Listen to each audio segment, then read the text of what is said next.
Hello दोस्तों, IBPS clerk 2026 का notification finally आ चुका है। इस बार आईबीपीएस ने बहुत ही अच्छी वैकेंसीज के साथ नोटिफिकेशन रिलीज किया है। अराउंड 11,000 प्लस वैकेंसीज अभी तक बैंक ने आईबीपीएस को रिपोर्ट की हैं।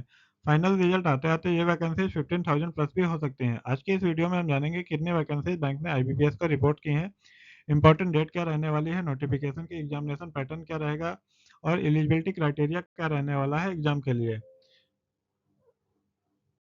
अगर हम state and union territory wise vacancies के बारे में बात करें तो सबसे ज़्यादा वैकेंसीज उत्तर प्रदेश में है 1731। देन सेकंड नंबर में कर्नाटका में 1414, थर्ड महाराष्ट्र में 1051, फोर्थ वेस्ट बंगाल में 946 एंड फिफ्थ गुजरात में 698। टोटल वैकेंसीज के बारे में बात करें तो 11,400 प्लस वैकेंसीज बैंक ने रिपोर्ट की हैं अलग अलग स्टेट्स में। और अगर हम बैंक वाइज वैकेंसीज के बारे में बात करें तो यहाँ पर सबसे ज़्यादा वैकेंसीज कैनरा बैंक ने रिपोर्ट की हैं 2500 प्लस। देन पीएनबी ने 2000 प्लस वैकेंसीज रिपोर्ट की हैं। देन इंडियन बैंक ने 1700 प्लस वैकेंसीज रिपोर्ट की हैं।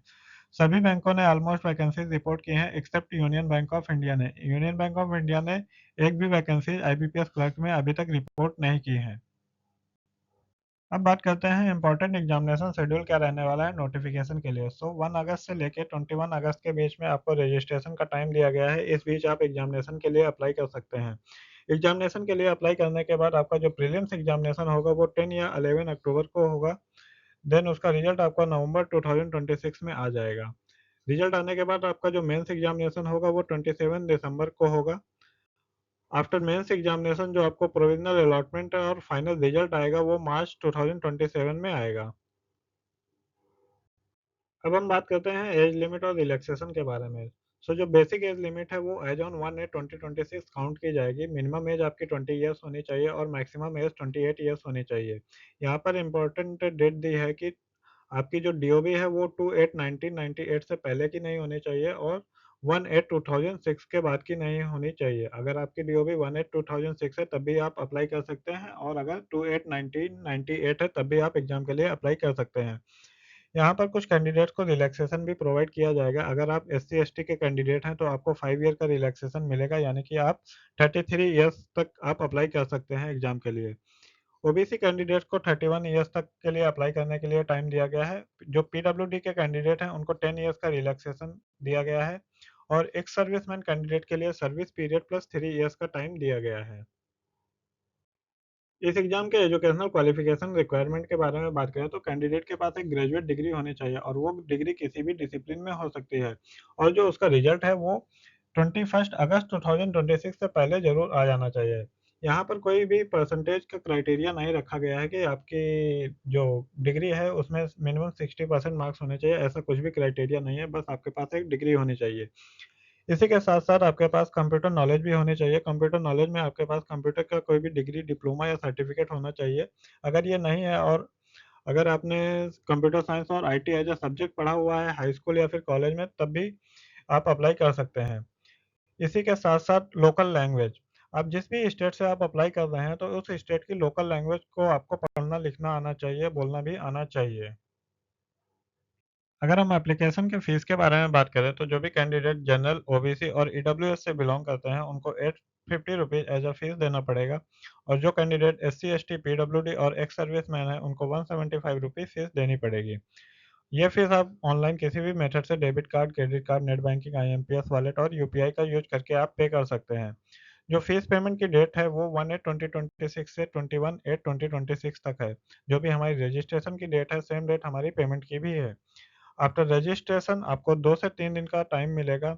अगर आप कोई भी करेक्शन करना चाहते हैं अपनी रजिस्ट्रेशन डिटेल में तो आप 200 रुपये फीस पे करके आप चेंजेस कर सकते हैं। अब हम बात करते हैं प्रीलिम्स एग्जामिनेशन पैटर्न के बारे में। तो जो आपका प्रीलिम्स एग्जामिनेशन होगा उसमें टोटल 3 सब्जेक्ट पूछे जाएँगे। इंग्लिश, न्यूमेरिकल एबिलिटी और रीजनिंग एबिलिटी। तो जो इंग्लिश का हमारा सब्जेक्ट होगा उसमें 30 क्वेश्चंस रहेंगे और 30 मार्क्स के रहेंगे। इसको करने के लिए आपको 20 मिनट का टाइम प्रोवाइड किया जाएगा। सिमिलरली न्यूमेरिकल एबिलिटी का जो सब्जेक्ट है वो आपकी स्टेट लैंग्वेज या फिर इंग्लिश या फिर हिंदी में आप अटेम्प्ट कर सकते हैं और ये टोटल 35 क्वेश्चंस आएँगे, 35 मार्क्स के रहेंगे। 20 मिनट का टाइम इसमें भी आपको मिलेगा। रीजनिंग एबिलिटी भी आप स्टेट लैंग्वेज, इंग्लिश या फिर हिंदी किसी भी एक लैंग्वेज में आप अटेम्प्ट कर सकते हैं। इसमें भी 35 क्वेश्चंस रहेंगे, 35 मार्क्स के रहेंगे और इसको करने के लिए भी आपको सेम 20 मिनट्स का टाइम मिलेगा। तो टोटल 60 मिनट में आपको 100 क्वेश्चंस करने होंगे जो कि 100 मार्क्स के होंगे। जैसे ही आप प्रीलिम्स एग्जामिनेशन पास कर लेंगे उसके बाद आपको मेंस एग्जाम के लिए बुलाया जाएगा। तो मेंस एग्जाम में आपके पास टोटल 4 सब्जेक्ट रहेंगे, जिसमें से पहला सब्जेक्ट है जनरल अवेयरनेस और फाइनेंशियल अवेयरनेस। इसमें टोटल 40 क्वेश्चंस रहेंगे और ये 50 मार्क्स के रहेंगे। इसको करने के लिए आपको 20 मिनट का टाइम मिलेगा। Then general English second subject रहेगा। इसमें टोटल 40 क्वेश्चंस रहेंगे और 40 मार्क्स के रहेंगे। इसको करने के लिए आपको 35 मिनट्स का टाइम मिलेगा। थर्ड सब्जेक्ट रहेगा रीजनिंग एबिलिटी। इसमें 40 क्वेश्चंस रहेंगे, 60 मार्क्स के रहेंगे, यानी कि कुछ क्वेश्चन 2 मार्क के भी हो सकते हैं और इसको करने के लिए भी सेम आपको 35 मिनट का टाइम मिलेगा। देन क्वांटिटेटिव एप्टीट्यूड, इसमें 40 क्वेश्चंस रहेंगे और ये 40 क्वेश्चन 50 मार्क्स के रहेंगे। इनको करने के लिए भी आपको सिमिलर टाइम मिलेगा 35 मिनट का, जो आपको इंग्लिश और रीजनिंग में भी मिला है। सो टोटल अगर हम टाइम की बात करें तो 125 मिनट का टोटल टाइम मिलेगा। 125 मिनट में आपको 160 क्वेश्चंस अटेम्प्ट करने होंगे और ये 160 क्वेश्चंस जो होंगे वो 200 मार्क्स के होंगे। अब हम बात करते हैं मार्किंग और मेरिट सिलेक्शन के बारे में। सो जो भी हमारा प्रीलिम्स और मेंस एग्जामिनेशन होगा उसमें जो रॉन्ग आंसर के लिए पेनल्टी होगी वो 0.25 की होगी या फिर 1/4 ऑफ द असाइंड मार्क्स। यानी कि अगर हमारे 2 मार्क्स का जो क्वेश्चन रहेंगे तो उसका 1/4 यानी कि 0.5 मार्क्स एज ए नेगेटिव आपके डिडक्ट होंगे। प्रीलिम्स एग्जामिनेशन हमारा मल्टीपल शिफ्ट में होता है, तो वहाँ पर नॉर्मलाइजेशन भी होगा और ये जो नॉर्मलाइजेशन होता है वो 21 परसेंटाइल मेथड के द्वारा होता है।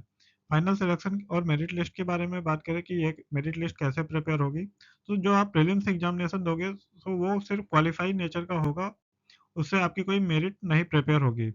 और जो मेरिट लिस्ट प्रिपेयर होगी वो आपकी टोटली मेंस एग्जामिनेशन पर डिपेंड होगी और मेंस एग्जामिनेशन 200 मार्क्स का होगा और वो 200 मार्क्स आपके 100 मार्क्स में कन्वर्ट किए जाएंगे। देन आपकी मेरिट लिस्ट प्रिपेयर की जाएगी। अब हम बात करते हैं नोटिफिकेशन के most important point local language proficiency test के बारे में। ये टेस्ट जैसे ही आप मेंस एग्जामिनेशन क्वालिफाई कर लोगे और बैंक की तरफ से आपको डॉक्यूमेंट वेरिफिकेशन के लिए कॉल लेटर आएगा और आप डॉक्यूमेंट वेरिफिकेशन के लिए जाओगे, तब आपसे लोकल लैंग्वेज प्रोफिशिएंसी टेस्ट लिया जाएगा।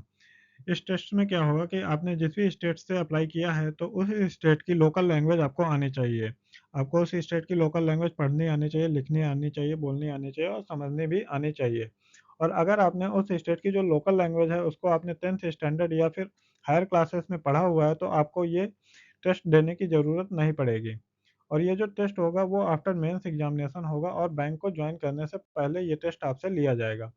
ये टेस्ट सिर्फ़ और सिर्फ़ क्वालीफाइंग नेचर का होगा, इसके कोई भी मार्क्स नहीं मिलते हैं, सिर्फ़ आपको क्वालीफाई करना होता है। अगर आप लोकल लैंग्वेज प्रोफिशिएंसी टेस्ट में फ़ेल हो जाते हैं, तब आपको बैंक की तरफ से कोई भी ऑफ़र प्रोवाइड नहीं किया जाएगा, आप फ़ेल हो जाओगे। थैंक यू दोस्तों फॉर वॉचिंग द वीडियो। अगर वीडियो आपको थोड़ी-सी भी इन्फॉर्मेटिव लगी हो तो वीडियो को लाइक ज़रूर कर दें और चैनल को सब्सक्राइब कर दें। जल्दी ही मैं अपनी एग्ज़ामिनेशन स्ट्रैटेजी चैनल पर शेयर करूँगा और प्रीवियस कट ऑफ के बारे में भी डिस्कस करूँगा।